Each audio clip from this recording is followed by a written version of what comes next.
So I want to welcome everybody. Thank you so much for coming to this very special webinar. I'm aware that people are coming from New Mexico right through to Sydney, and that includes all the people throughout the world in the middle. So looking at the map, I'm talking about as if it was a flat map. Mm. So really welcome. And it's lovely that you've come to this very, very special webinar.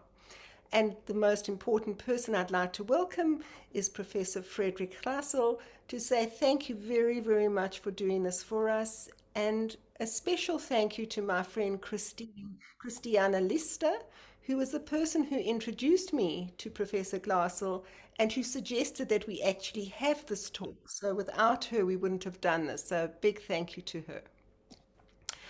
I'm very aware that most of you are unaware of Lewis Deep Democracy, so I'd like to take 2 minutes to describe what this organization does and how it blends into Professor Glasl's work and why we're the ones hosting him this evening.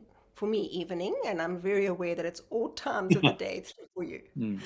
Um, so Lewis Deep Democracy in essence is around hearing all the voices, making sure that all the voices are given equal hearing and weight, that minority groups are included just as much as majority groups. And that inevitably, when different people give different viewpoints, there's going to be differences in those viewpoints. And it's there that part of the problem lies. We really find it difficult knowing how to handle differences of opinion. And often we feel it's more polite to keep quiet, to not say anything, or to gently agree, or for some of us to just really get angry and say what we want to say with not listening to others. As a result of not resolving the tension doesn't go away, but it rather increases. And inevitably, what may happen is that we may separate, at which time it's almost like we've lost. So when we separate from one another, there's a greater tendency for us to stereotype people, to demonize people, and eventually to go Mm. into violence. So, for us in deep democracy, one of the most important factors is to stay connected. And we have a unique set of tools to help people remain connected in order that the transformation comes about as a result of the resolution of people staying together, the resolution of the tension, and leading to transformation of all people involved.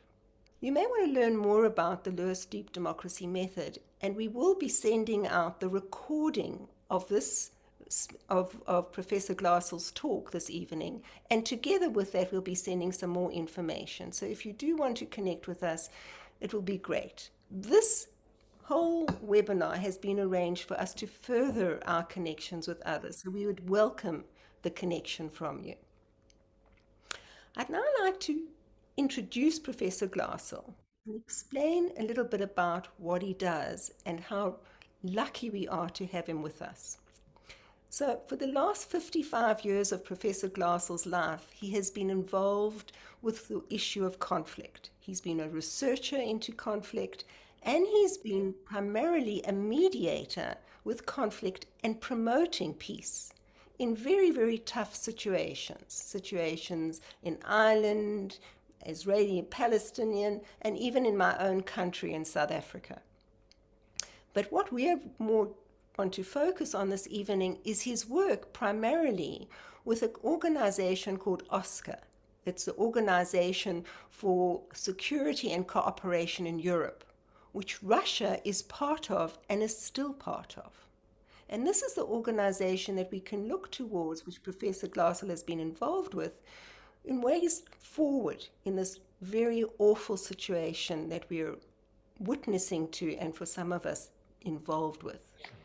Professor Glasl has been very involved in the Russian issues as part of the Soviet Union have broken away. So, in relation to Georgia, in relation to Ukraine and other countries. So he's coming with a lot, with not only understanding from an intellectual academic point of view, but also from personal experience, having worked in these areas. So we are very, very lucky to have him. Thank you very much, Professor Glasl. It's now up to you, and I'm going to fade away. Okay? And listen in the background. Okay. Thank you. Thank you for the introduction and what you told about some of my activities related to conflict, peace, war aspects. And talking about the war in Ukraine is always a touchy thing because I am already lecturing since beginning of February of this issue. And the danger is that people listen to my talk and the one think it is too much pro-Russia and the other thinks it is too much NATO or the Western point of view, etc.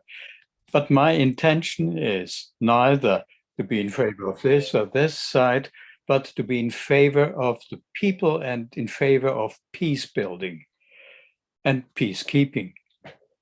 But now it is a matter of peace building. And I hope I succeed to give you an idea of what happened that led to this horrible aggression, to this horrible war, which was started then by Russian troops on the territory of Ukraine. And I hope that also the ideas I can present on how to try to stop this and to de-escalate and to prepare the ground for peace talk, that this will make sense and that you can pick up several ideas and become active in your part of the world according to your possibilities, your opportunities, your relationships. Now I show then my slides, which I have prepared on this topic, and then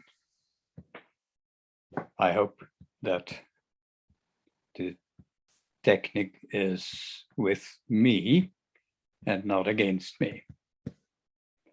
So if everything is okay, then I could share my first slide, okay?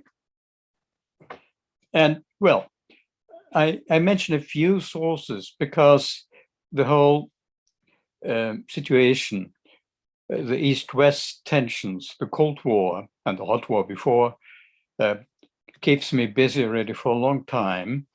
And it was also one of the reasons why I studied political science and psychology in Vienna many, many years ago. And with the interest in to get to know possibilities of preventing escalation, and once the escalation has gone, then to enter into peace building activities. And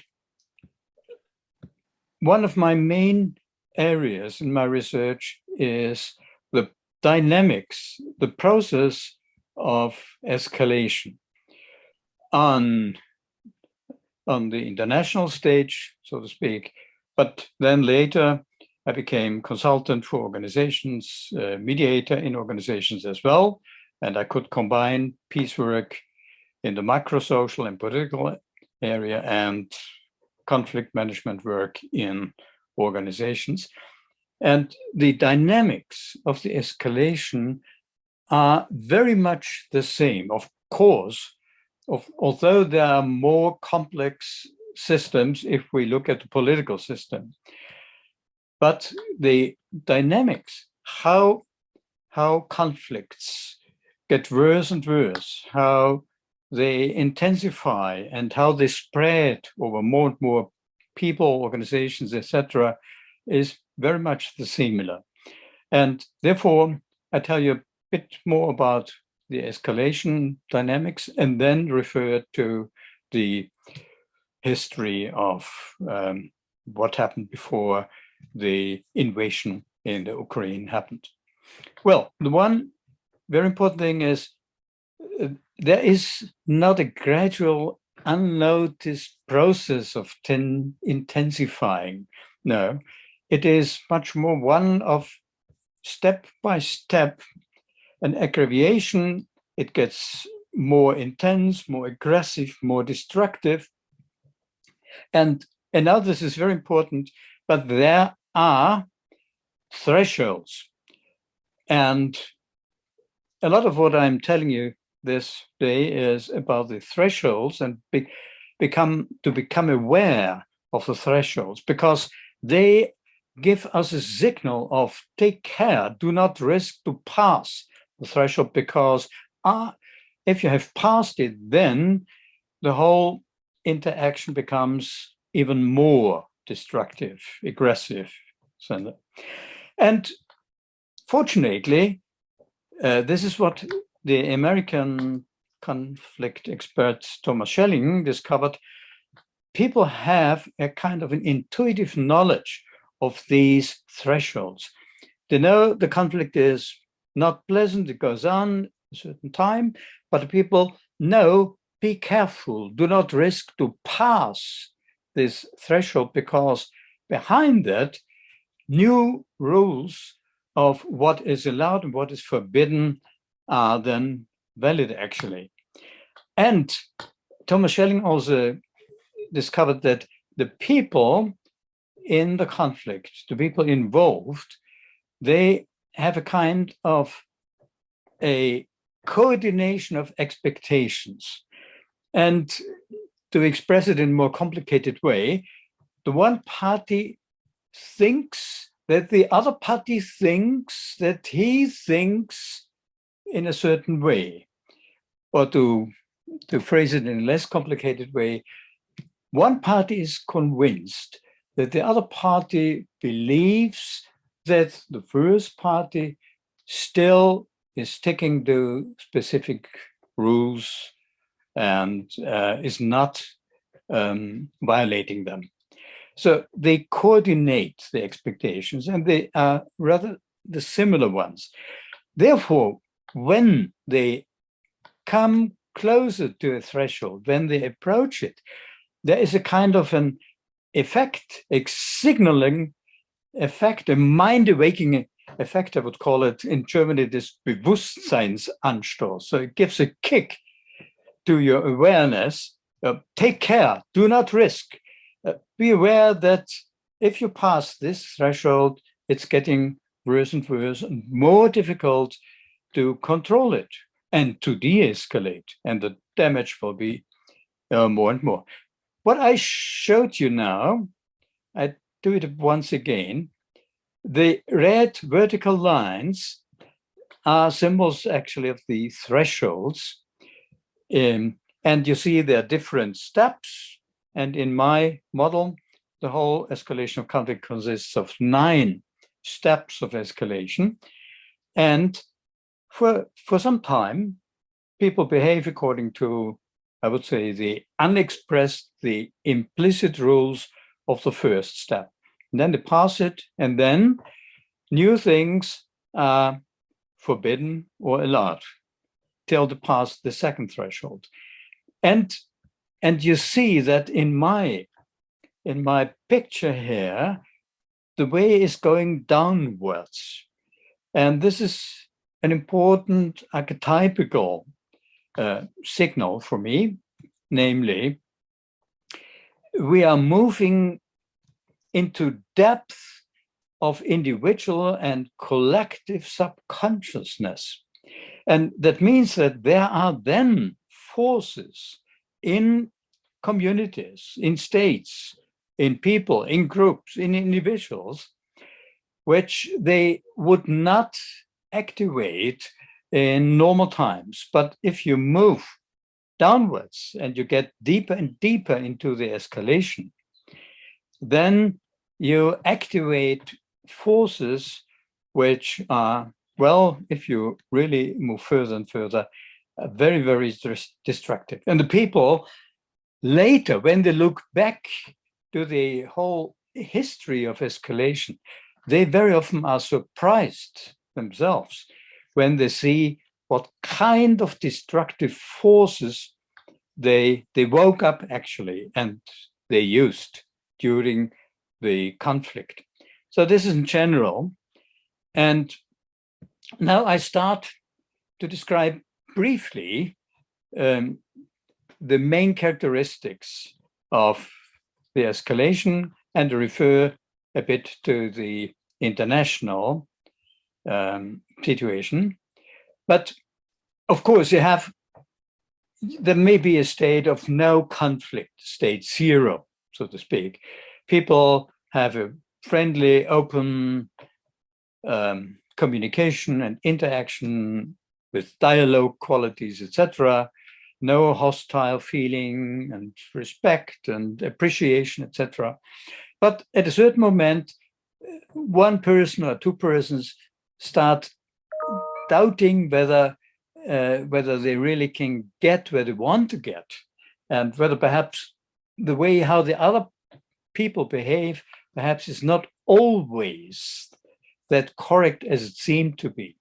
And then something changes in their way of thinking, feeling, and what they want to achieve, and their motives and their aims, and in the behavior as a result. So to characterize a bit the first step, when one has left actually the climate of dialogue and open relationship, then I call it the hardening. You can say thick air. You can even smell there are some tensions. And the positions of the people in their arguing, they harden at times and collide sometimes with each other, but people become aware of it, then maybe they regret it and they apologize for being impatient, etc. And they dissolve the starting tension again. And maybe again they are slipping and cramping and dissolving again, but they are still convinced we can solve the problems, we can achieve something which is of value when we go on talking, when we try to come back to a better communication.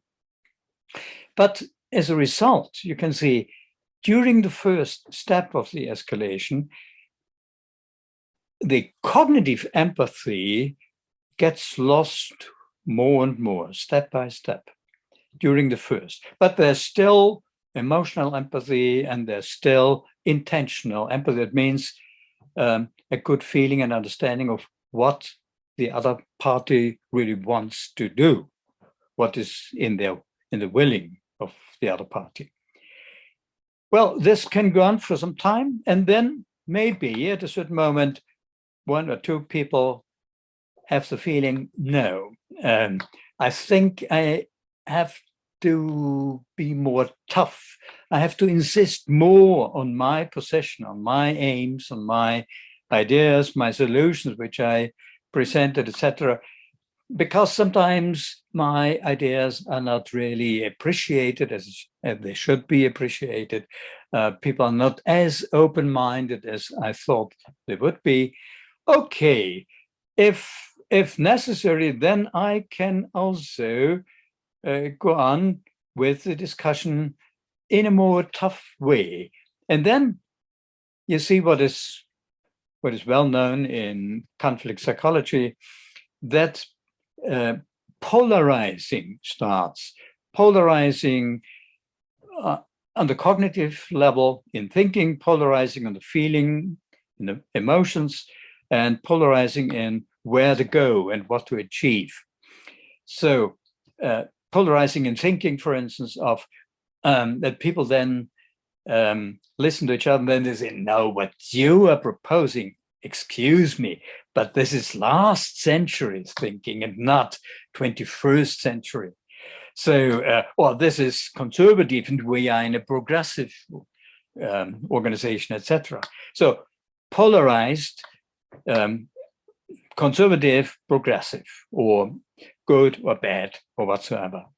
So on the thinking, but also on the feeling, is it of a good taste or not of a good taste? And also people become more polarized in a way. Do we go to the south or do we go to the north? There's nothing in between, so to speak. And then this polarizing, this duality means that more and more the emotional empathy gets lost, but it does not prevent people from expressing what they suppose, what the other party feels, what they assume, what the other party wants to achieve. Although this might be an insinuation or a projection or a misinterpretation of what they have observed. But the real emotional empathy is getting lost more and more. And you can also see a kind of what I call superiority show. So they want to impress each other. Oh, this is a very, very clever argument. Or he really, or I have the updating of the statistics, and your statistics are not really updated, etc. Or I can show that I have so many years of experience in leadership or in international relations, etc. So who is superior to the other? But of course, if this starts, then if one shows that he or she thinks that he or she is superior, then the other party is not accepting this, but in contrary, showing, no, you're wrong. I have much more knowledge about so and so and so and so. And another thing which is important there at step 2 is that people, of course, are listening to the content of what is said, of the arguments. But it becomes more important to listen to the vocal expression. When one says, oh, sorry, I can see that with my arguments, I have caused difficulties for you. I regret this. I'm sorry.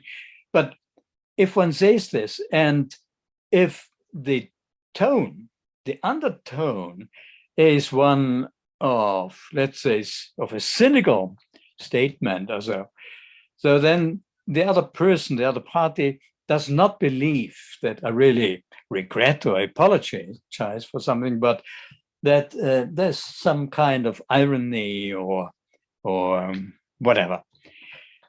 So overtone, undertone. And when they doubt,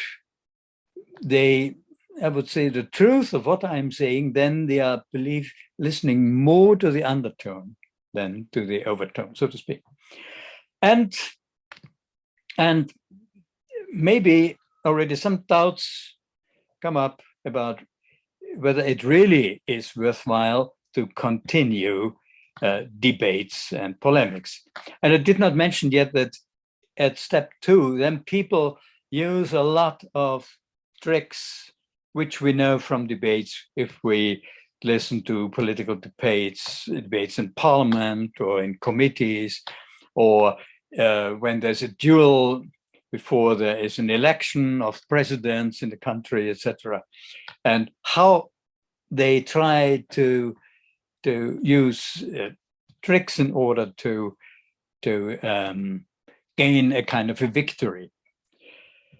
Well, maybe that this is going on for some time, and I know organizations in which this is the permanent culture, actually, debate, polemics, etc. But maybe that at a certain moment, somebody gets the feeling, no, it's a waste of time to talk. The other side is not really listening to rational arguing. So why should I waste time? I think if I'm really convinced of the value of my position, then I should start carrying out, implementing, just doing what I think is necessary to be done. So deeds, not words. Then you see that the attention of the people shifts from listening to the verbal expressions much more looking, observing the non-verbal communication. And out of this, to conclude what one thinks, what becomes visible in the way of doing of the other party. But of course, this is a matter of interpretation. And the interpretation is influenced by my feeling, by my expectations, by my hopes and my fears, etc. So this kind of communication is due to a lot of distortions and misunderstandings. Well, the empathy related to sensing what the other party really wants to do, what is in her intention, is getting lost more and more. And if I look then at organizations or committees or groups of delegates in international communication, then you see that the more and more it is a process of shoulder to shoulder and a pressure of conformity. And people start with what is called groupthink, because sometimes they do not risk to contradict the group's opinion, because this could have disadvantages for them. The fear that they would not be accepted anymore as they have been the time before. And now, if we look at international relations and conferences, negotiations, then we see at step one, the hardening, that it starts when the communication is not so smooth as it has been before. Then people start with diplomatic notes, complaining, protesting, etc.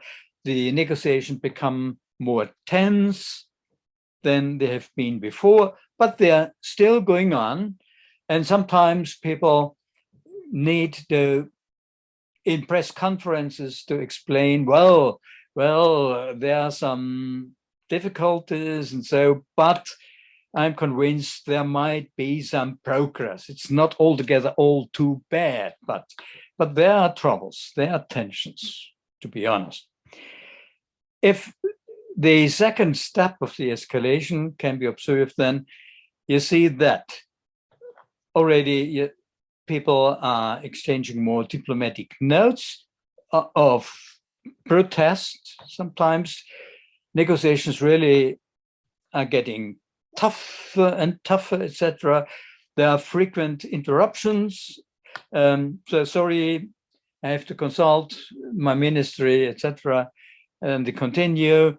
And very often then the positions are even more hardened and not even more open, etc. And also when there are press conferences and explanations to the public, then very often then they are more and more blaming that the other party is causing problems, difficulties. Could be easier if the other party wouldn't be as having fixed positions, etc. But if then they pass the threshold to escalation step 3, then we see what we could see now the last weeks in many occasions, that the ambassadors are summoned. They have to come back to their ministry and to get new orders, and they have to report, and then they come back, and as a result, very often then the negotiations are even more tough than they have been before. So pauses, breaking off of negotiations, and even the threat of, I think we have to stop. It is leading nowhere if we go on like this. Well, when tell you now something about how in the East-West relationship, even in the time of the Cold War, then there has been achieved a lot in the East-West relationship in order to prevent war and to make progress in disarmament, etc. This happened in the past, and people haven't paid very much attention to it. But if I look now at steps 4, 5, and 6, then I think you will recognize what happened in the last month or last year, looking at Ukraine, Russian, NATO, Russian relationship here. Well, if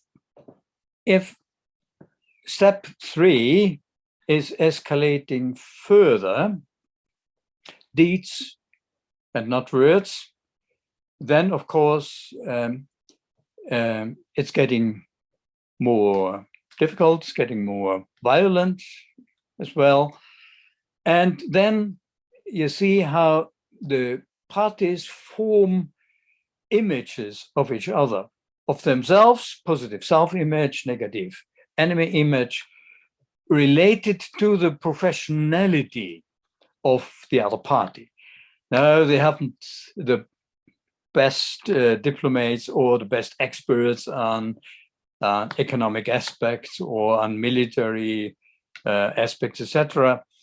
So these become stereotypes: good self-image, negative enemy image. And of course, once you have formed this image, it's getting more and more fixed, and your perception of what the other party does is biased, and you are actually looking to get confirmed what you see, that this confirms your judgment, your image you have already made of the other party.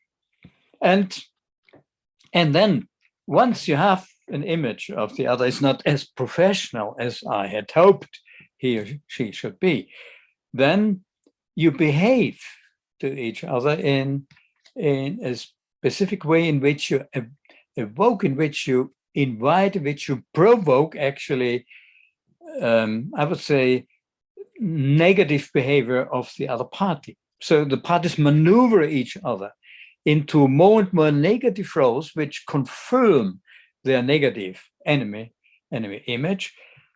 And then they fight against this, not being aware of the fact that they have actually provoked it. And then you see at step 4, you see that the negative image you have, this is then spread around by rumors, stories, and other narratives, even image campaigns. Of course, in international relations, then the media play an important role, the official media, or social media, etc. And the aim of this is also to woo fellow fighters, to get support, partners in a coalition. If this goes on, if this is not stopped, and if you're not clarifying what is really going on and what is actually influencing the people's behavior, then maybe the next step is that the escalation results in the loss of the credibility of the other party. You think that you have discovered that the other party is not always as honest as it should be, and you think you have trapped the other party by, I would say, by various tricks, etc.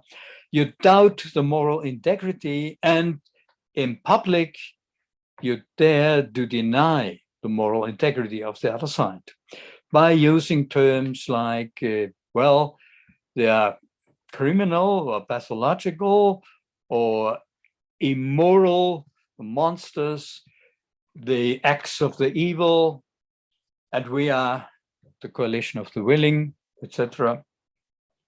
It is this kind of polarization which is going much, much further than the polarization of a positive self-image and the negative enemy image, like I've described it at step 4.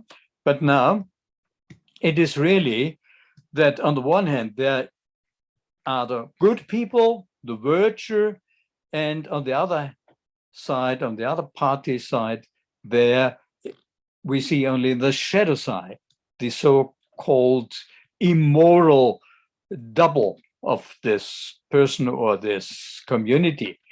So angel versus devil, really demonizing each other.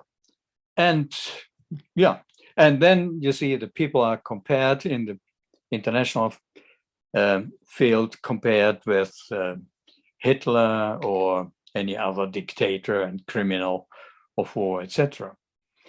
So I think you recognize already the events of the last weeks or month, which have moved to step 5 and 6.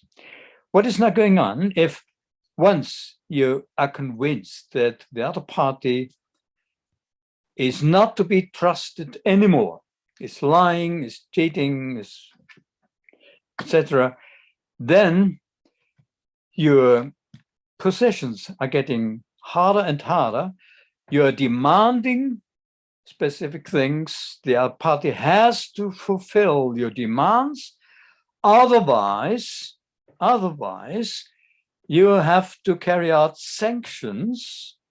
And so that the other party understands that this is not just a kind of a gesture of threat, but a real threat. You have also to show that you are able to carry out what you have promised as a sanction, or what you have said that this sanction will follow if you do not fulfill my demand. So you have to make visible that you have the sanction potential.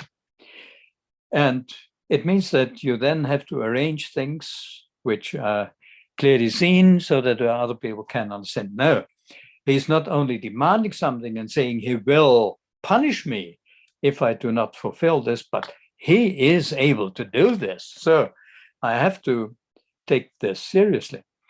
Now, if we look now at the international stage, so to speak, then you see step 4, that usually ambassadors are dismissed, and the negotiations are only continued under some conditions which are expressed a priori. So before you enter into the negotiation, which means that very often then the negotiations do not even start, because it's already something which you hope to achieve by the negotiation and not to make it a condition to start at all.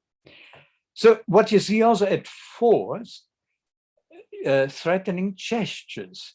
So, of course, demands, you have to comply with my demands and so, or, and this is important for step 4, not concrete and clearly defined sanctions, but rather vague sanctions like, if you do not comply with my demand, then something very dramatic will happen. But it is vague, yeah? And this means that the other party really is not taking this as a serious threat.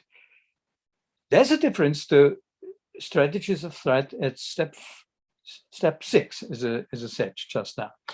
Now, and at step 4, where you have already the negative enemy image and the positive self-image, then you start doubting whether there isn't a hidden agenda. And perhaps there are secondary intentions and not those which are expressed before we started with our negotiations. And so growing distrust and assumptions of I have to be careful, I have really to check what is the truth and what is a lie, maybe. And then at step 5, you think that you have discovered there is lying, there's cheating, there are so many manipulative tricks, etc. And then the diplomatic relations usually are terminated, which means the direct communication between governments, states, moves to indirect channels of communication, which means that it is much more difficult to communicate. And if the communication moves from the direct communication to the indirect channels, then they are more distorted, misunderstood. You can't check whether your interpretation is right or wrong, etc. And anyhow, because your perception is biased, you only look at those things which confirm what you have suspected the other party to do. And then the demonization, the image of the other is the incarnation of the evil, the devil, etc., becomes very, very powerful. And therefore, the step over the threshold to 6 actually happens very, very quickly. Namely, if you do not trust the other side, what does it make sense to negotiate? Because he says A and he is doing the opposite of it, as you have discovered. So you're convinced. Now, therefore, you present your demands on the counterparty, and in order to exhibit your sanction potential, then you have verbal threatening scenarios, and also you have to arrange things so that people can see, yes, you are able to carry out your sanction. And the sanction means that you are causing damage to the other party in order to increase the pressure on the other party. And yeah, so you demonstrate your sanction potential by facts. So the troops are coming closer to the border, they are maneuverers, etc., and the pressure is increased. So far, the escalation steps 1 to 6. I continue later, but I want to look now at the international relations East-West before we got into the crisis and even the war, as we can, unfortunately, as we can see it now in the Eastern European parts. And for me, it is very important to show that there have been very good and positive and successful attempts in the past, although after the Second World War, there was then the separation of the Eastern and the Western Bloc, and the North Atlantic Treaty Organization and the Warsaw Treaty Organization, etc. But nevertheless, there have been many attempts done by governments from East and the West, like in 1975, the CFE Final Act means the Treaty on Conventional Armed Forces in Europe, the famous Helsinki Act, in which 35 Eastern and Western European states had agreed on dismantling their weapon systems and to agree on the inviolability of the borders, the integrity of the territory, and to respect this, no one-sided actions, and also to try always, if there are disputes, to find a peaceful settlement.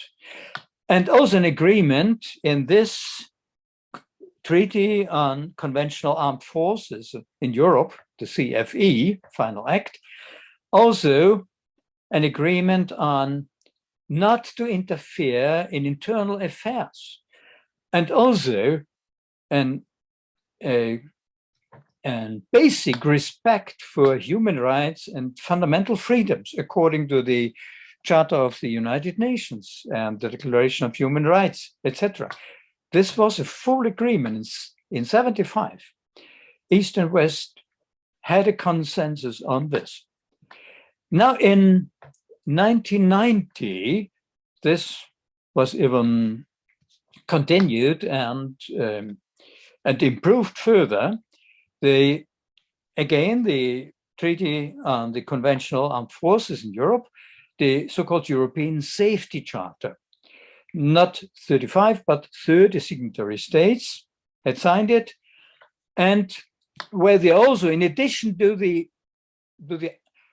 items which I've just quoted from 75, in addition to that, they also agreed that each state has the right to join an alliance or to stay neutral, because it was already visible, or could be proposed actually, that the Soviet Union is getting it to an end, more or less. Remember, Gorbachev, Yeltsin, etc. We end this time, and also a very clear agreement that whatever happens, if then a country joins this alliance or military system or another one, they respect the security interests, the mutual respect of the security interests. There will be no one-sided decision. So they listen to each other, they respect it, and they act according to this respect of the security interests of the signatory states.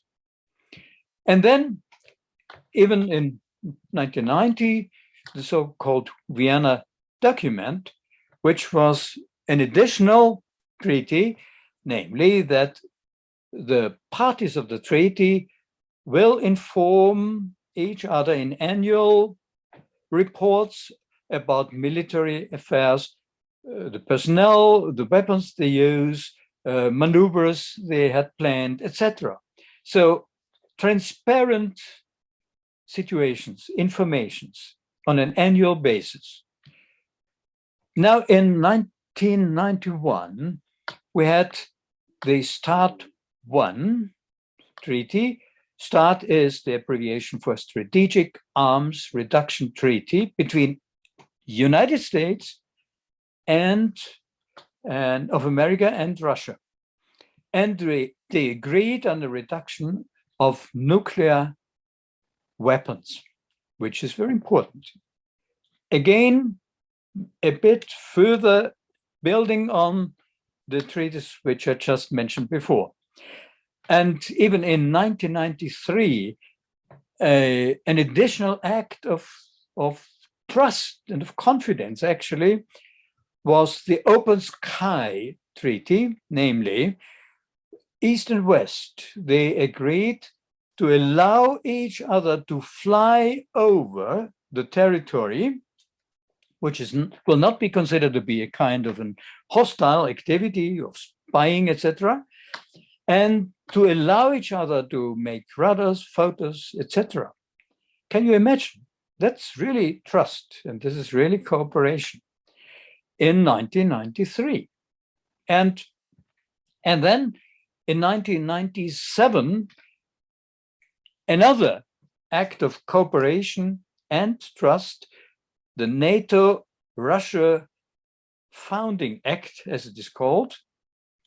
And it means we will cooperate, the Partnership for Freedom, you may remember perhaps, cooperate, security is important, we will neither threaten each other nor use force, violence, etc., among themselves, and not even against third parties who were not parties of the contract.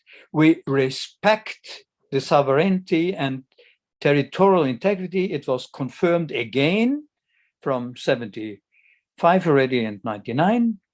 And also, it was very important that they agreed on the right of self-determination of people. Like after the First World War, the Wilson points, so the people themselves have to decide whether they, like in the case of Austria, whether they will belong to Yugoslavia or to Austria, or to Hungary or to Austria, etc. So, the self-determination of the people, and again, they renounce from nuclear weapons. If new states become new NATO members, then they will not have nuclear weapons. This was an agreement. It was the NATO-Russia Founding Act. And in order to implement this, they started with the NATO-Russia Council to meet on a regular basis, plus, in addition, in cases of tensions, if necessary. So, in order to prevent misunderstandings and overreaction on what might have been observed. In 1999, Poland, Hungary, the Czech Republic became NATO members, and it is very important to pay attention to the fact that Russia was involved. It has been informed, and Russia had approved this expansion, but on the basis of not giving nuclear weapons and the restriction of armament, which was the issue of agreement before. This was the basis, of course. And Russia also agreed as far as the German reunification was concerned. And it is important because sometimes there is a doubt how this happened, but Russia had approved it and was not against it. And it was an open play, actually, on the basis of the points which I mentioned before. Now, we see some changes. In 2007, there was the Munich Security Conference, and President Putin was present there, and in a speech, not aggressive, but in a very clear speech, he warned, especially the NATO, warned of unilateral NATO actions, and claimed that the security interests of Russia, according to the Treaty for Conventional Armed Forces, etc., that this should always be taken into account. It was a clear warning. And then this was in 2007. And later, in 2010, one of the last positive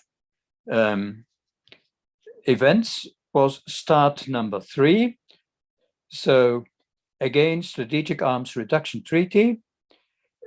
Obama and the President Medvedev, you may remember that Putin was the prime minister and Medvedev was the president for a short time to allow a change of the constitution so that Putin later could stay longer in function as a president. So, and Obama and Medvedev agreed on a reduction of nuclear warheads to 1,550 each side. a tremendous reduction against the, I would say, the arms race, which was the time before going on.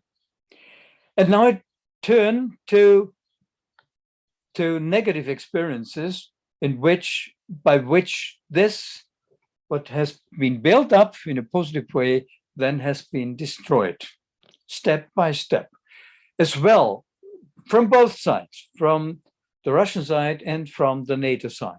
It's not one-sided, and one has to be very clear about this.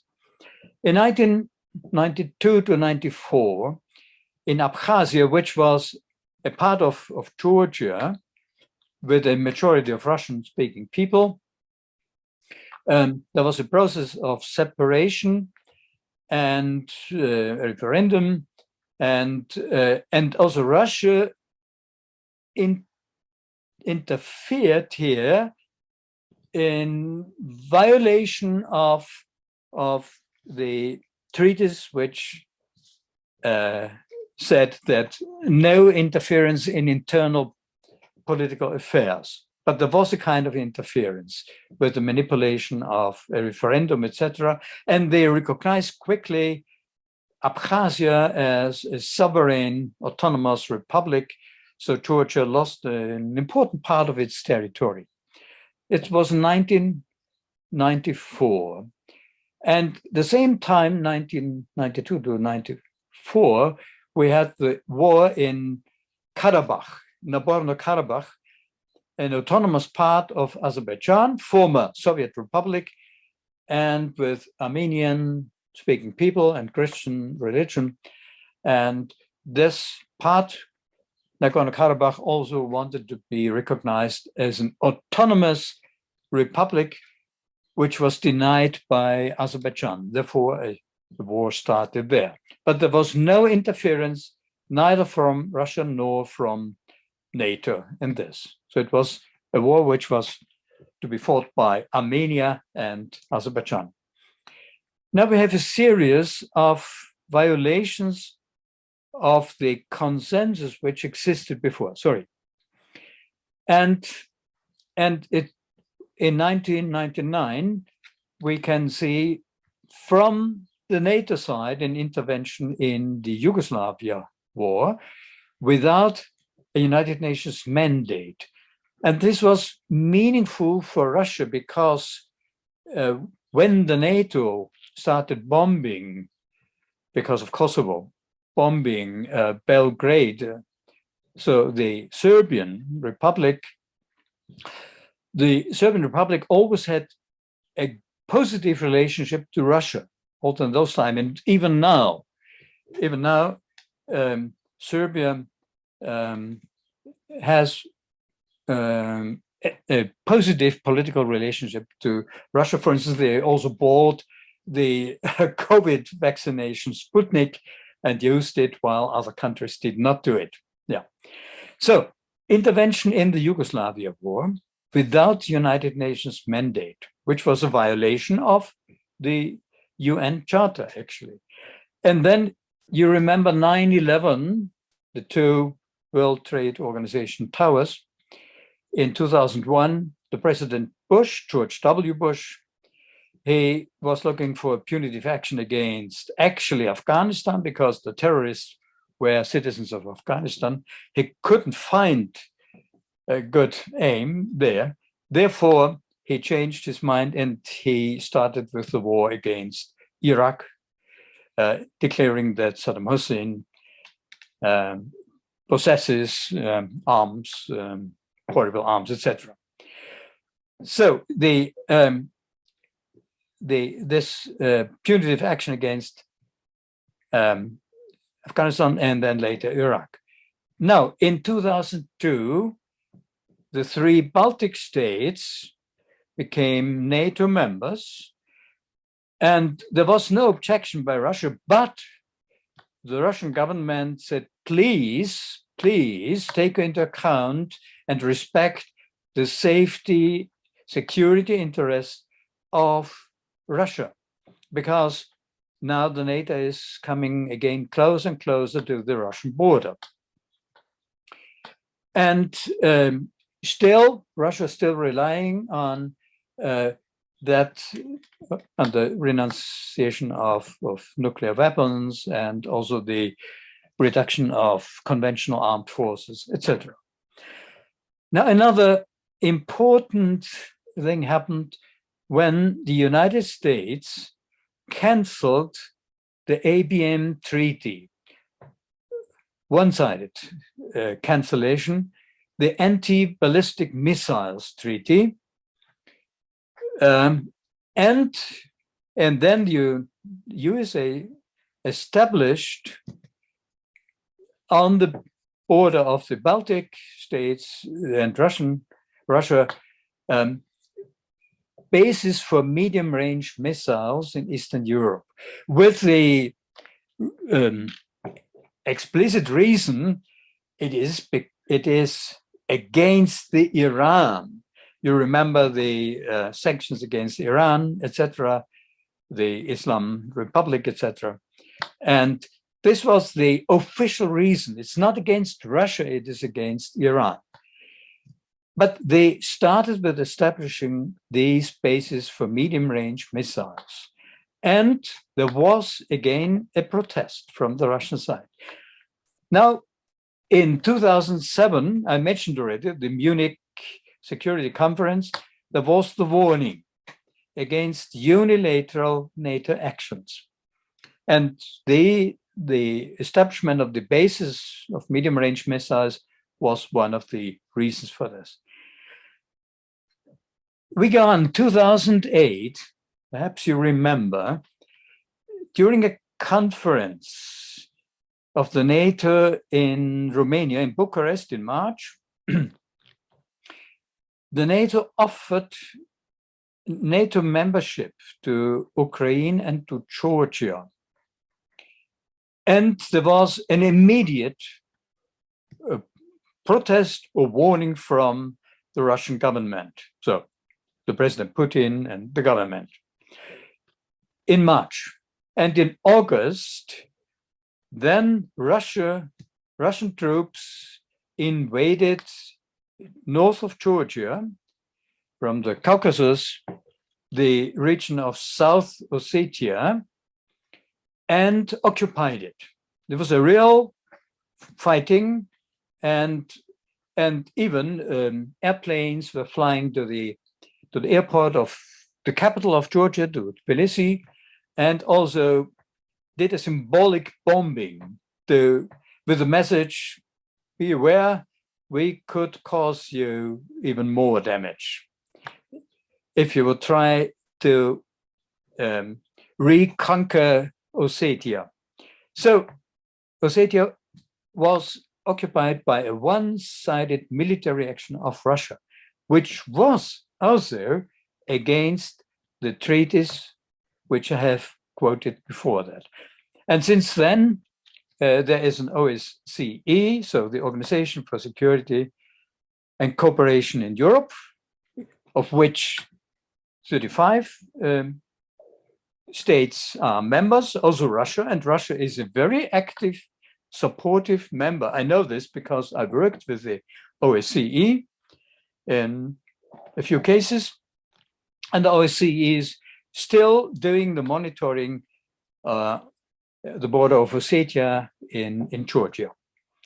But now we had an aggression from the Russian side against the treaties and cooperation and the expressed intentions of trust and reduction of armament, etc. In 2011, there was the intervention of United States. There was a resolution of the Security Council of the United Nations regarding the problems in Libya. And it is important to remember that in the Security Council, Russia and China abstained from a vote. So they allowed actually the Security Council to make a decision. So the the Security Council decided to give a UN mandate to some NATO members, but, and this is important, only for humanitarian aid. But the NATO members abused this, and they established a no-fly zone Libya, and started with military action, and the result was the overthrow of the Gaddafi regime, etc. And when they left then Libya, they left chaos and tribal fighting, very similar to the situation in the Iraq and Afghanistan. Yeah. So this was from the NATO side, I would say, yeah, a problem when the UN mandate was actually abused, and instead of humanitarian aid, they started with warlike activities, really military actions. And then I'm coming close now to the Ukraine, and have to condense this now. We may remember 2013.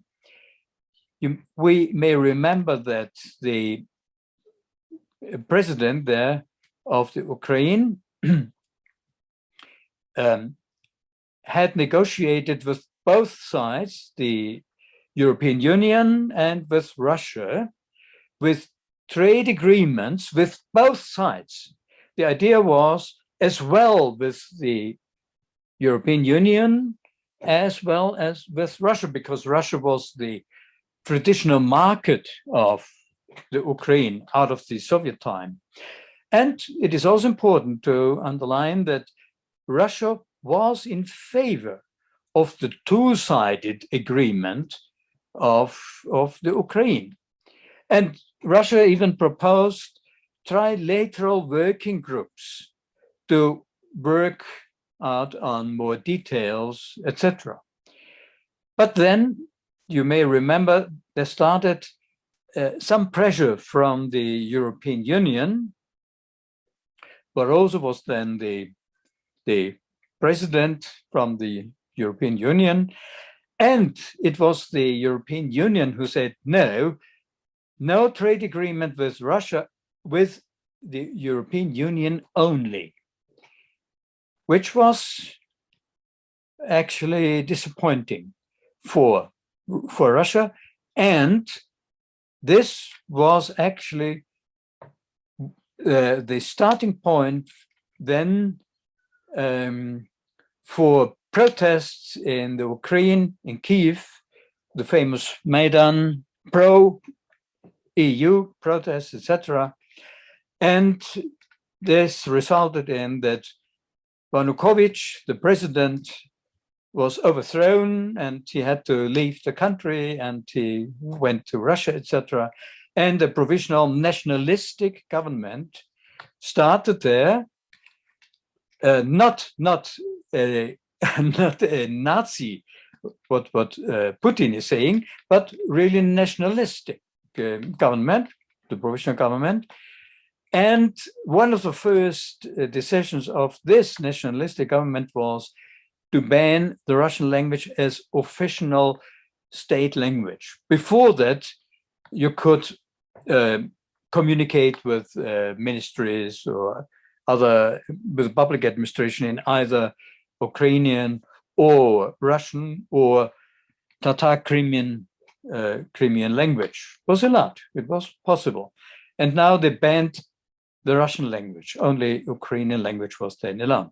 Against this, there started protests in Crimea, which still was a part of the Ukraine, and in Odessa, in Kharkiv, in Lugansk, in Donetsk, in Dnipropetrovsk, protests.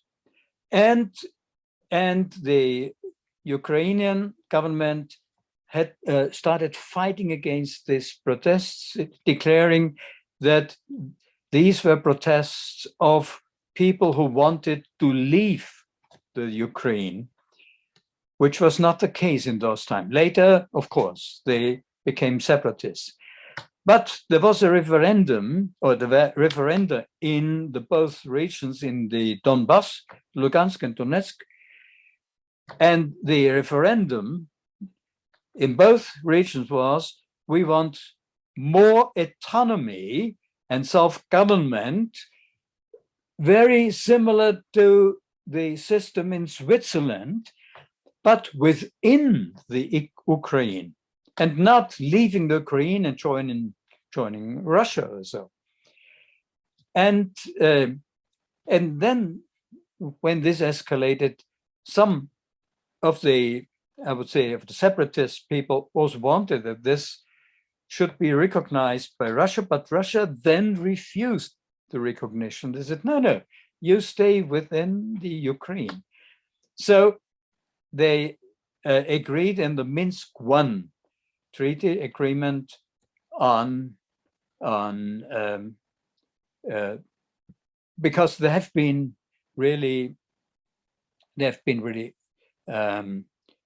fighting and military and violent activities. I had to jump over this slide.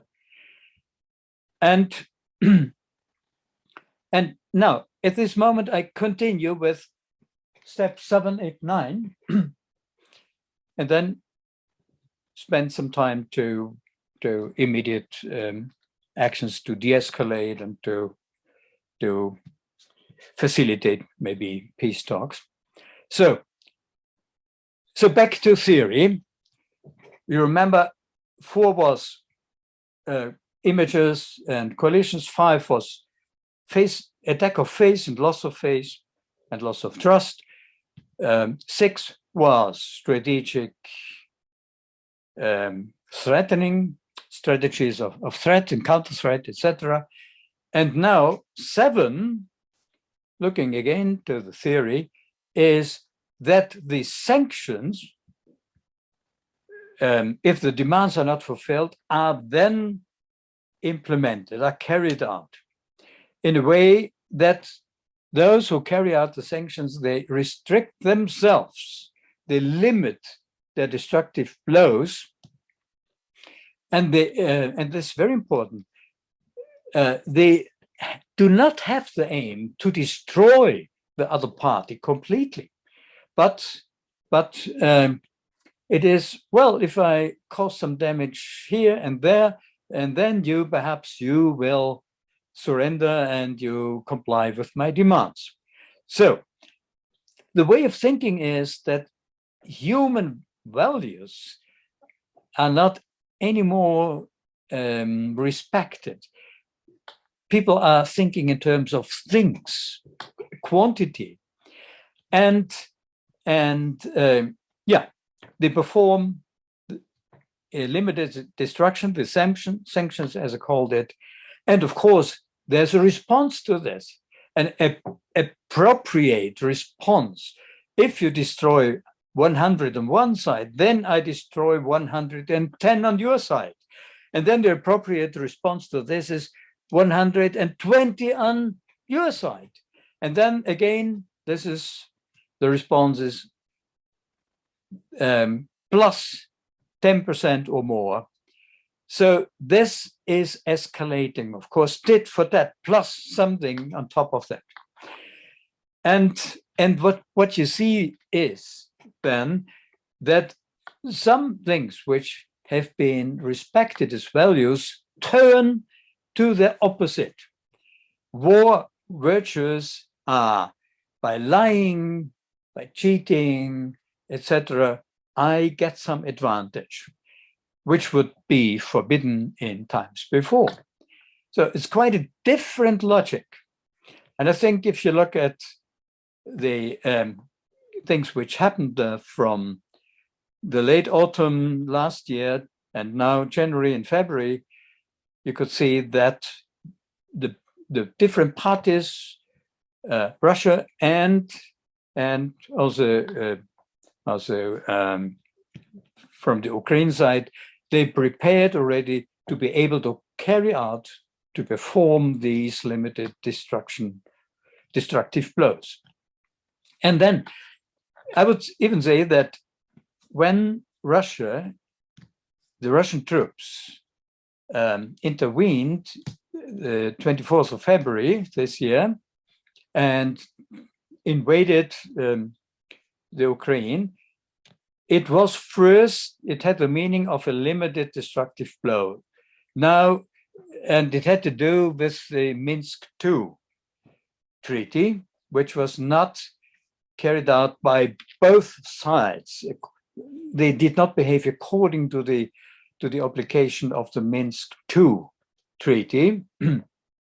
Both sides did not their best, actually. And we know this because the OSCE, which did the monitoring, had to give daily reports on here. It was the truce was violated by Russians, and here it was violated by Ukrainian people, etc. And if then the limited destructive blows are not successful, if you do not achieve that the other side really obeys to your demands, actually, then you can pass the threshold to step 8. That means the fragmentation of the enemy, the total destruction of the enemy, so that the other side really is actually not surviving, either in economic terms, in physical terms, or mentally, socially, or politically, or in cultural terms, etc.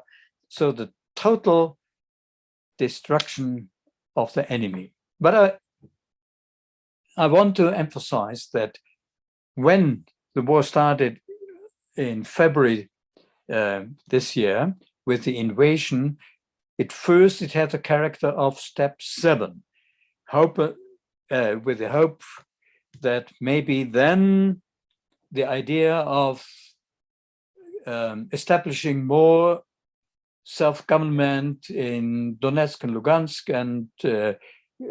and more autonomy within the Ukrainian state, etc., and to demilitarize this again, that this can be achieved.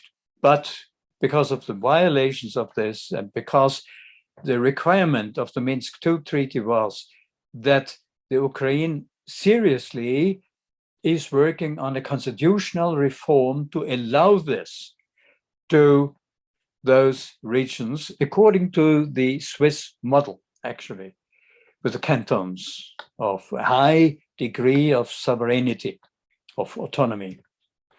But this was not achieved. The constitutional reform did not proceed as it should have done. So then the war actually escalated. Now we can observe it is really at step 8. And I hope that there is still a clear will and clear understanding that it would be completely a disaster if you would escalate any further, that you should actually do the best in order to get out of the step 8 of the escalation, to stop war, to stop violence, ceasefire, etc., truce, ceasefire, and with a perspective of peace talks and peace negotiations. Because the escalation to step 9 would actually mean that it's not any longer a regional thing, but that the conflict would also spread over other countries in Europe, and if the NATO would intervene, and.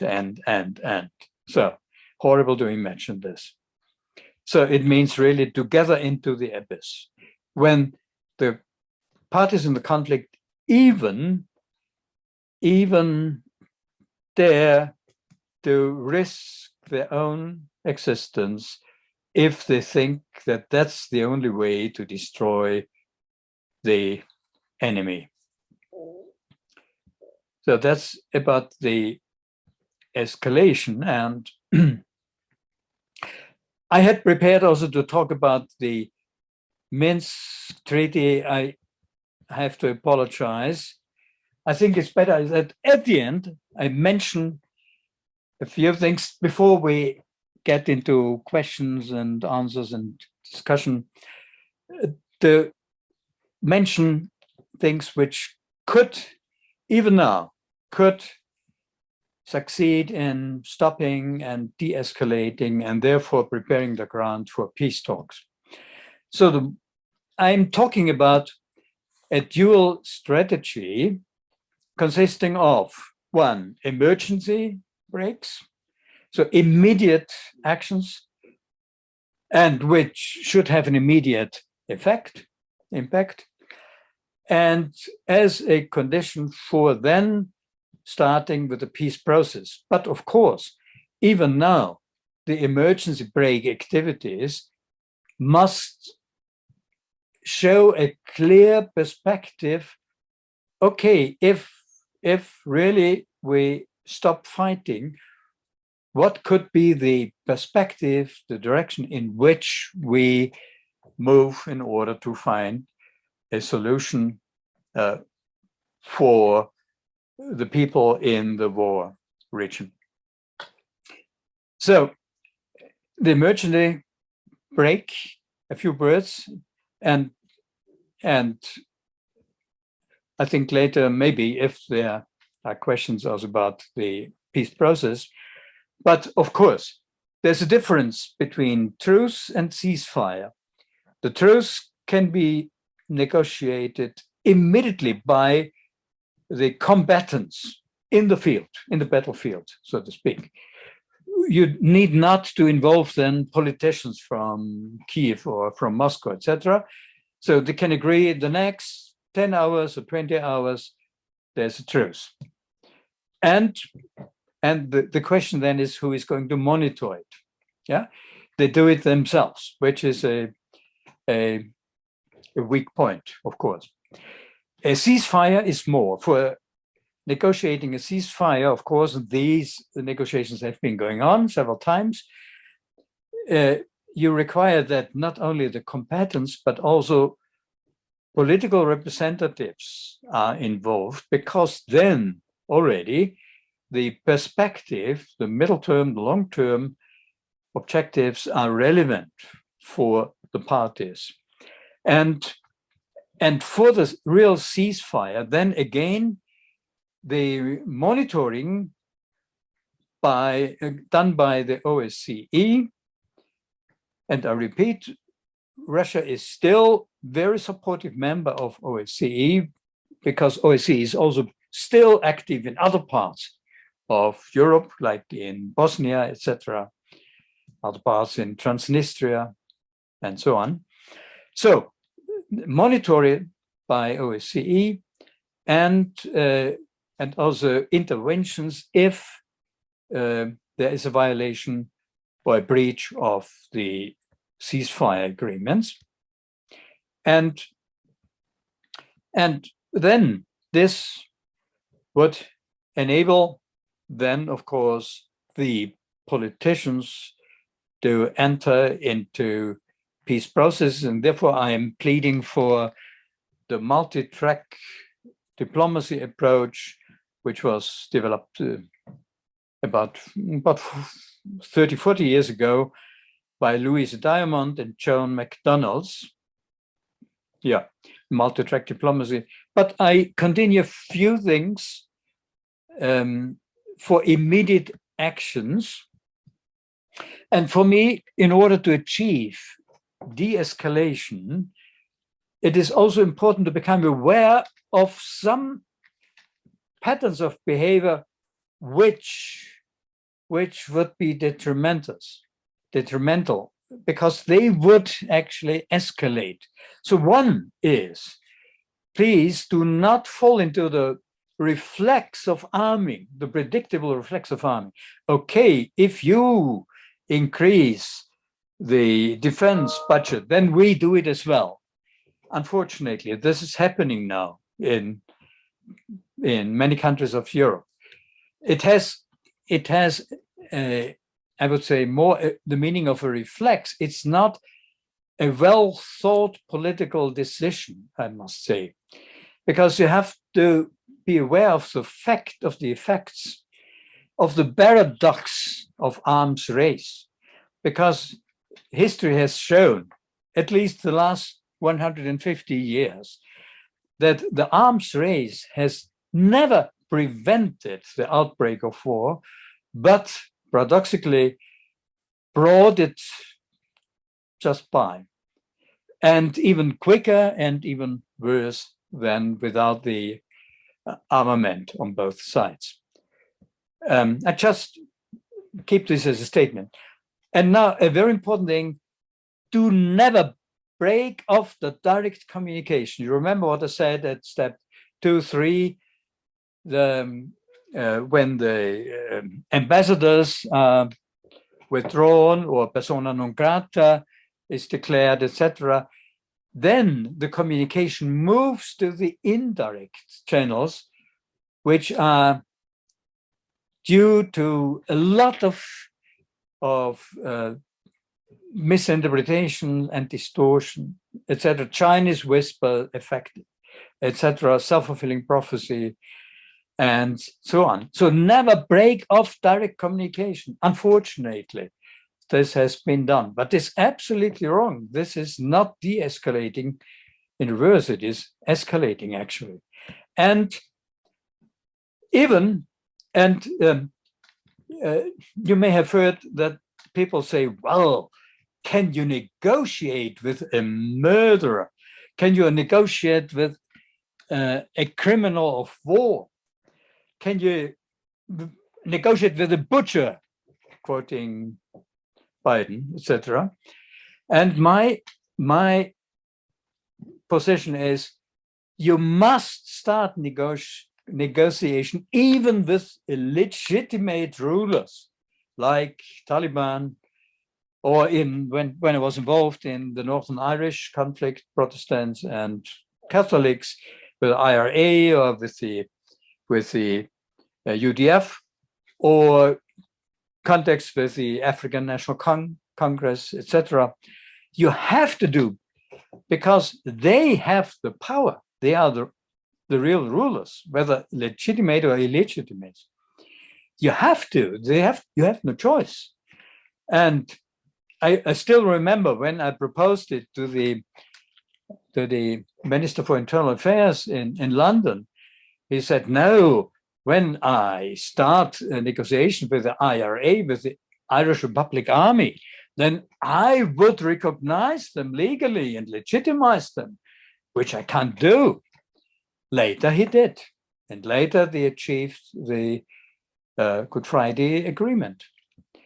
So you have to do this in order not to get stuck and to open a window of opportunity. And then become aware that there exist connectors with the enemies. They are still members of some organizations which Europe like OSCE, etc. And also there have been times in which you have appreciated the achievements of their culture, of their history, or technology, etc. And do not now stop doing this, but emphasize this, that we have still connectors. We still have appreciation of some achievements, etc. And we should not say the opposite now. Then, very, very important, this is also neglected many times. Offer the opponent the back door, an honorable retreat.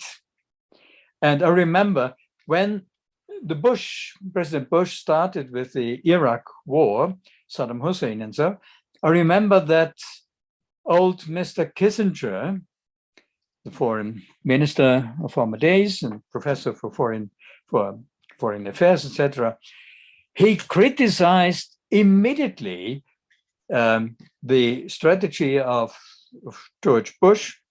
You do not offer backdoors, and you have to consider that for an Arabic statesman, there exists different values as far as honor is concerned, and you have to allow him to save his face.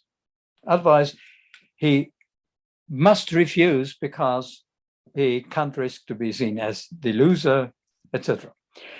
And another one, a very basic thing, is stop making demands on the other party only, but quite contrary, start to negotiate about offers you can make. Of course, now there are sanctions from the European Union, etc. You could also say, if you withdraw to this line, then we could also stop with those sanctions, so and so and so. So that the behavior of the other is not punished, but is rewarded, actually, if there is some movement, if there is some change. Because the experience empirically is sanctions never have achieved a change in attitude. Offers did do so. And I mentioned a method which has been developed by an American conflict expert, Charles Osgood, and by a Swedish expert, even improved later. And Gorbachev, I know it from a vice minister, which I met in '86, that he followed this method, the grit method, which has been successful, so that then Gorbachev and Reagan, as president, they met in Reykjavik in Ireland, and then they agreed on changes, and then the Geneva disarmament negotiations could go on successfully, and they achieved really important changes. So not demands, but to offer something. And if you really look at what happened the last month or weeks, it was always quite the opposite of those things. And another important thing is pay attention or help the people who are involved in the fighting to pay attention to what they can agree, that this is an undesirable future. The disaster should not go on like this and this and this and this, and destroy Europe and destroy Russia and destroy nature and even make the climate problem even worse, etc. Because I remember, I think it was beginning of 2021, that President Putin said, of course, now mankind is challenged by the problem of the COVID pandemic, and we have the climate problem. And also we have quite opposing political ideas, etc. Nevertheless, we should cooperate in order to meet the challenge of the pandemic and to rescue the planet from this climate disaster. I still remember this. And I think this consensus on an undesirable future can still be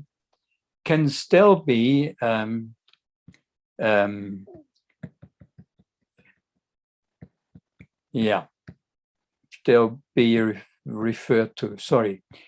I'm not explaining now this method which I had prepared, but I go on with the last points.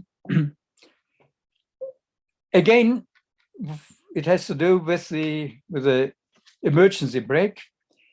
Please do not demonize people who have still access to decision makers or to the powerful of the other party, and be glad that those people still have a good relationship to President Putin, for instance, like the former German Chancellor Schröder or an Austrian Chancellor like Schüssel or Kern, etc., because they Putin is trusting them. He had offered them some very important jobs in supervisory boards of Russian companies, etc. Therefore, they have access, and they should be urged to use this. And also, so the appeals stand up for ceasefires, etc., peaceful solutions. Use this. Go to the president and ask for a conversation, etc., and so on. Also, something which is very, very important, and again, the last weeks, unfortunately, people had ignored this. I say, do not stop with cultural events, artistic events, sporting events, etc., where people of the different countries which are in the state of war take part. Unfortunately, concerts have been cancelled with conductors and singers and violists, etc., because they were Russians, and because then the demonizing effect is increased.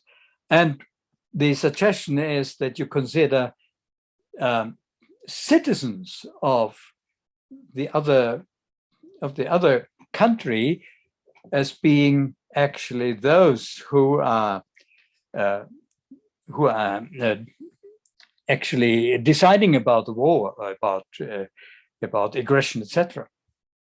So do not stop this, and to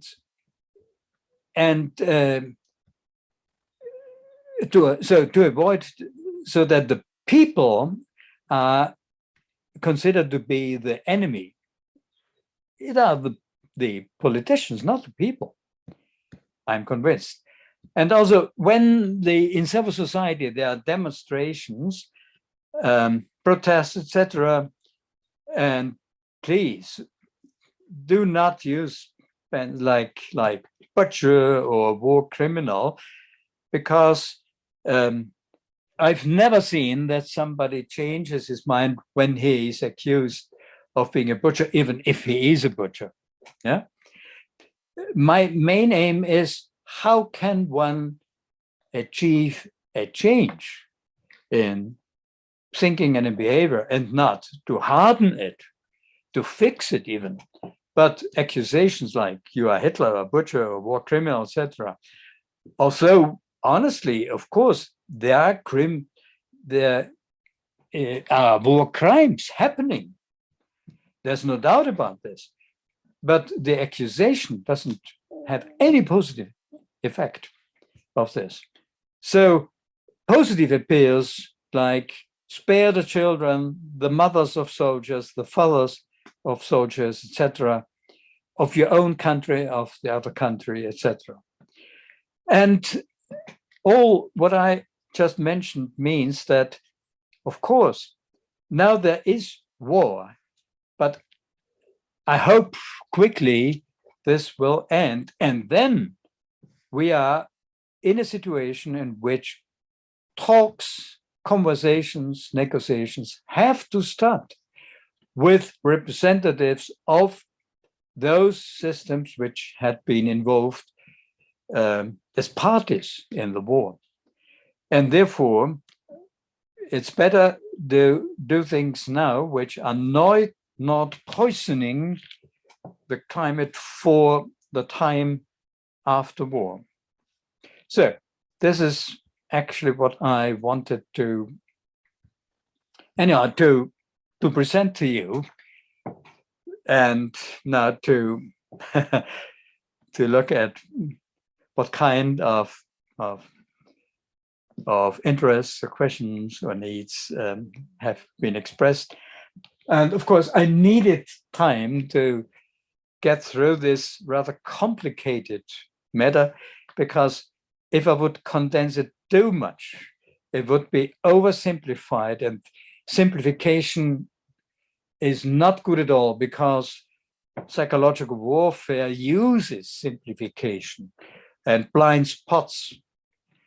And therefore, one has to actually elaborate more of these details. I hope you can understand this. Well, Professor, thank you very, very much. I'm aware that we're quite over time, but if yes, you have more time to carry on and if people are interested, I'm just very conscious of your timing. How much time can you give us? well, let's say till I had in mind till 3 o'clock or a little bit later. Good. I gather that it's about 2:45 your time now. Yeah. Sorry, yeah.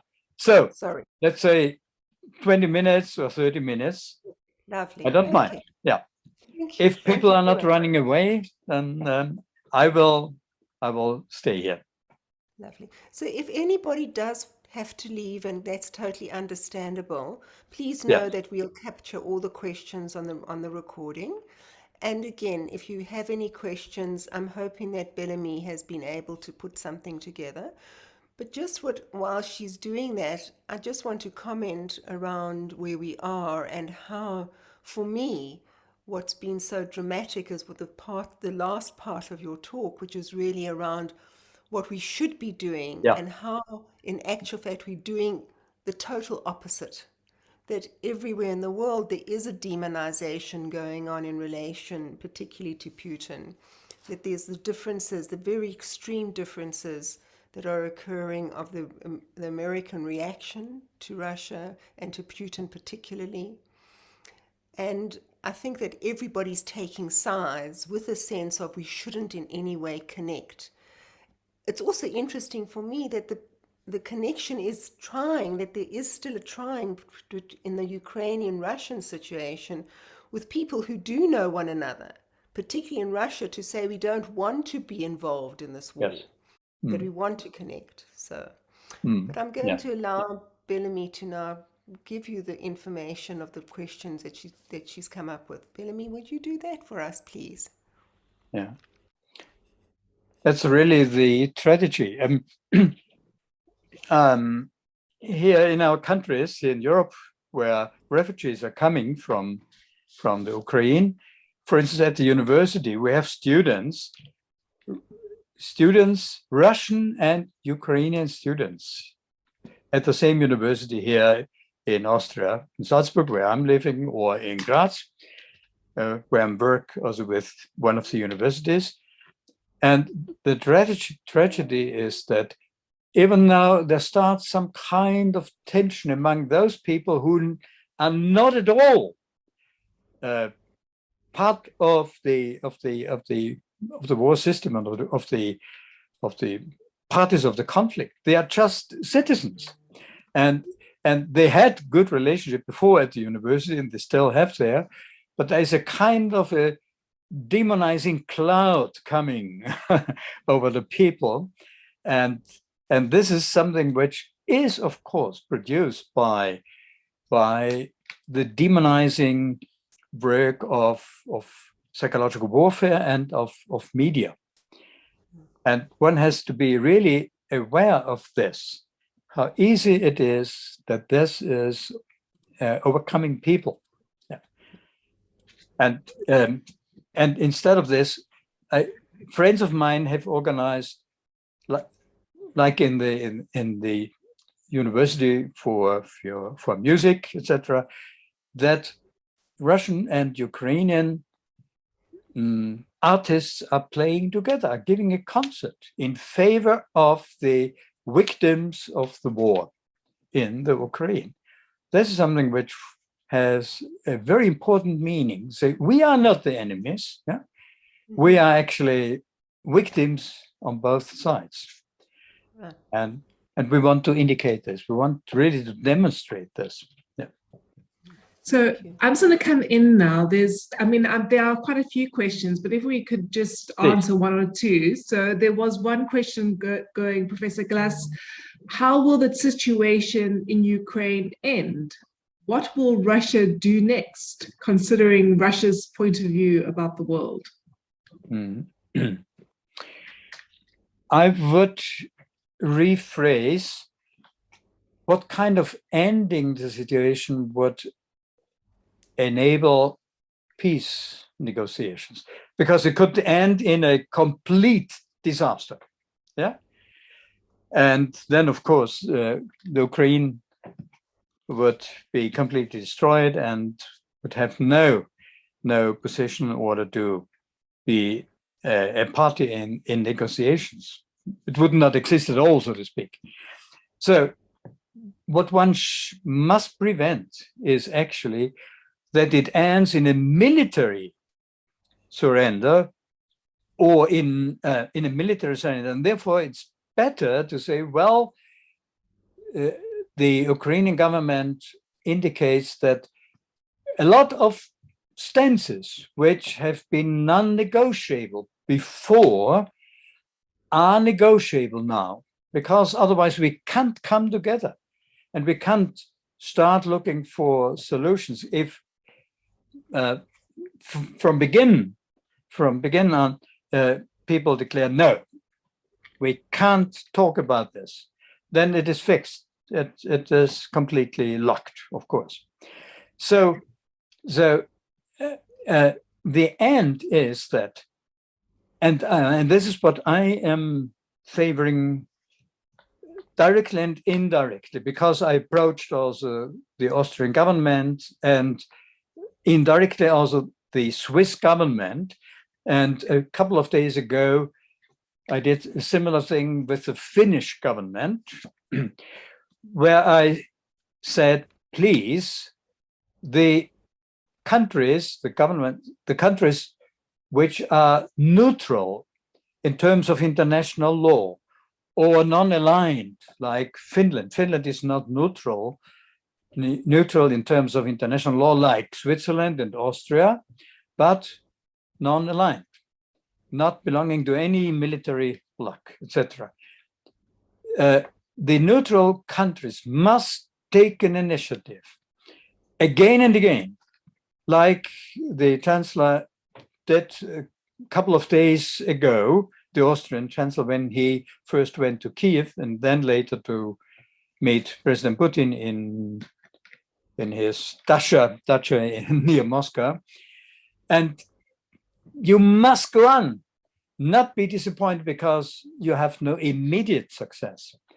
And the neutral countries like Switzerland and Austria have the advantage that before at the beginning, when the aggression of the Russian troops started, the 24th of February, when I had made this proposal to the Austrian foreign minister and a friend of mine to the Swiss minister of foreign affairs, namely to work on the concept of neutrality for the Ukraine. And one day later, even President Putin said, well, a neutral state, according to international law, a neutral state of Ukraine is negotiable. And a few hours later, even President Zelensky from the Ukraine said he dropped the original aim of the Ukraine to become a member of NATO, but he thinks, yes, one could really consider the state of neutrality like Austria and Switzerland.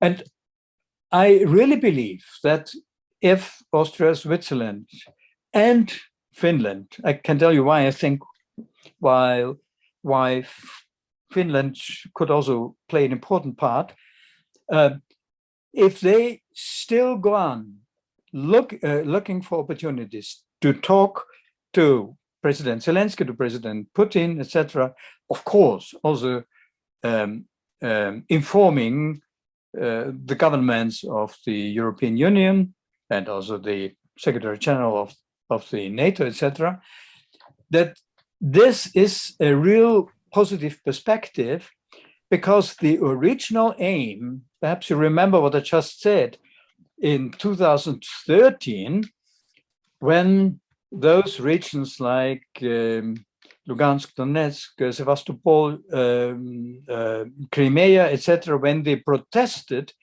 against the banning of the Russian language in the Ukraine, that they were not favoring to leave the Ukraine, but to get more autonomy, self-government, similar to the Swiss constitution. This was an original aim.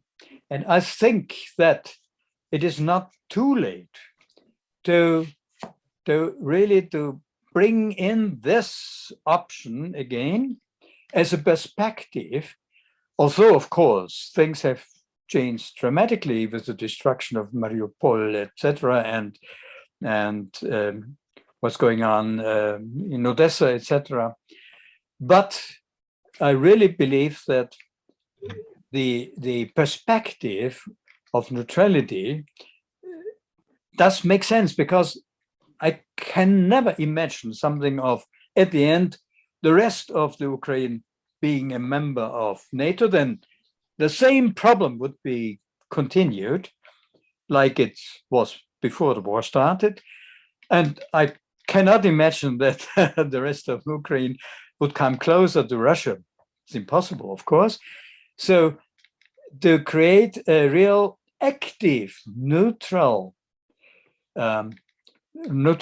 state in Europe at the border of Russia would be really meaningful for as well NATO as Russia as well, and for the Ukraine. And I'm still convinced that the first windows of opportunities have unfortunately been missed, because a few days after the 24th of February, there was a real window open for this. And then the fighting went on, and then the armament reflex started in European governments, etc., and all the other perspectives were actually were ignored, more or less. So I think you understand that that the role of the Austrian and Swiss neutral governments could be a very positive one. And I mentioned Finland as well. You know that the public opinion in Finland is in favor of NATO membership, also in Sweden. This morning I had a longer conversation with somebody in Sweden, and the weekend with somebody in Finland. and let's say I can fully understand why the people in Finland, with a borderline of 1,400 kilometers border with Russia, that they are fearing any kind of Russian attack, like in the Ukraine, or also like the Baltic states, that they fear a similar attack. Also, I do never believe that Russia would dare to start with something on many, many, many spots on their borders. This would be very irrational, but it's not impossible that they behave in a very irrational way. But if now the Finnish government would say, really taking initiative and looking for opportunities to meet President Putin, if they would say, the public opinion is at the moment, because of what happens in the Ukraine, favoring NATO membership. And we are aware of the fact that this would be seen by Russia as an additional threat, because then the NATO comes coming even closer to the Russian border than it is close just now here at the moment. But if the lady, the prime minister, it's a lady of Finland, if she would say, you know, this is the public opinion, but we are aware of the negative impact if we would become member of the NATO, which we would regret. And our aim really is to establish a peaceful relationship with our neighbors. We have had it for many years, although we have had war, of course. Finland and Russia have war because of Karelia, etc. But we have learned a lesson learned out of history. And therefore, if we refrain from becoming member of the NATO, but instead of this, negotiate about security conditions between Finland and Russia, then this would really be a better solution for all sides, because we would not waste money in arms race, etc. And also Russia would see it as an advantage, of course, that they are not opening a new front line, actually, up in the north, etc. So if this could be done by the Finnish government, then I think that actually Russia would react in understanding and even grateful, I would say. And this would also legitimize Finland, together with Austria and Switzerland, to say, let us talk about the perspective of, after ending the military activities at the state where it is now, then negotiating about the future status of Ukraine and the relationship between Russia and the NATO. I add this because when I showed to you what has been achieved since 1975 with the CFE treaty and all the other treaties in which East and West cooperated and reduced armament and agreed on limitation of nuclear warheads, etc., I still am convinced that what is required is not only a solution on the regional basis, Russia and Ukraine and Polish people and Moldavian people, etc., and Romania, so those countries which are close to Russia, but it is also a matter of a new peace and security architecture on a global scale, actually. But now I've opened a new topic, more or less. Yeah. I'm wondering if I should come in here, because I think that you're opening this door to a new topic, is really where Lewis Deep Democracy can step in. Yes, yes. In a way, that's part of what we're about, is to try and spread as much as possible means to stay in relationship and connection. And there have been a few chats on messages on the chats about how we can be available. And one of the thoughts that came to my mind was that a real need to try and go into our own communities and continue spreading this concept of bringing people together as opposed to continuing to separate them. So it's almost doing the total opposite to what's happening in most of our communities around the world. Where we can bring this new message in a sense of how can we bring people together as opposed to continuing and even encouraging the separation through our own speaking and the way we interact with our communities. Professor Glasl, thank you so much for your talk. I'm just very aware that we've gone so over time. A lot of people have left, sadly, but they will get the recording. I just want to again say thank you for this amazing talk, and for the lots of grains of gold that we've got from it. And I'm sure a lot of us are going to go away and think a lot about this and work amongst one another and hopefully come up with even more solutions. So thank you very, very much. And to everybody, thank you for for staying this long distance of the talk.